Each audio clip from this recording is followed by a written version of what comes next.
This house is very quiet and calm and unusual in its siting. You come down the driveway and you open the big front door and you enter the space and you're just met with this abundance of natural light and beautiful views through to the garden that really ground the space. My name is Kira Thomas from Kira Thomas Architects, and this is my own home, Queen's Park House.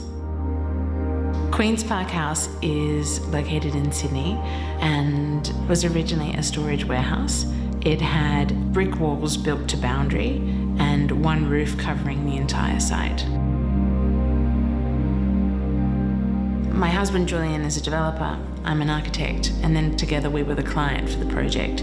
And we needed to convert what was a commercial property into residential. What we really liked about the project is that it was unusual and we knew that we could create something really special. We started with a cold, dark, completely enclosed warehouse, and the brief for the project was opening that up to create a family home. So that involved taking the roof off the existing warehouse and then essentially inserting a home within the walls. We originally had approval for a 2-story home and then decided that a 1-story home within the height of the existing walls was much more suitable, subtle, and in proportion with the site. We decided to keep the boundary brick walls of the warehouse because they're built on boundary, and that meant that they allowed us to have a very private zone. They also reflect the past use of the warehouse, which we really liked because it's an unusual site and it's beautiful to have an element of the past while also building for the future. And this site being in the middle of a suburban block essentially is in the back of everybody's back gardens. So keeping those walls allowed us to create a home that was private, unique, and sort of in the middle of the block.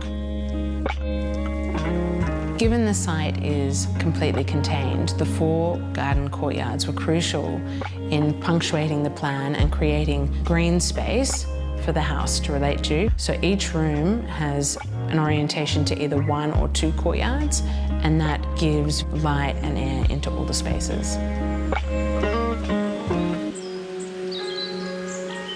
I've always been really fascinated by light and the way that light can transform a space, and different diffuse light sources was really crucial for me in the development of the design. So we have big openings in the main living areas. Then in the bathrooms, I've used skylights that run the full length of the room.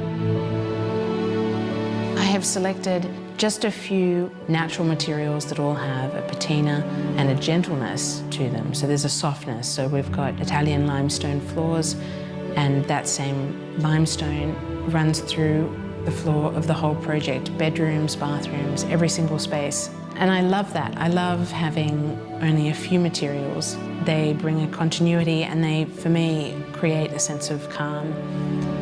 So what I really aim for in my architecture is textured minimalism. I like to have minimal forms that are then softened by natural materials and textures.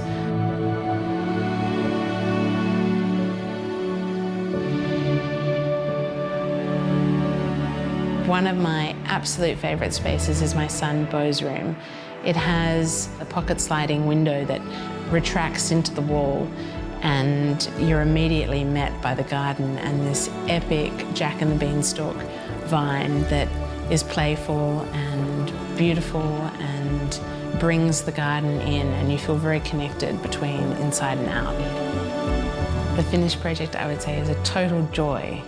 Every single thing was interrogated and reflects what we need. So it is totally custom to the way that we live and the way that we want to live.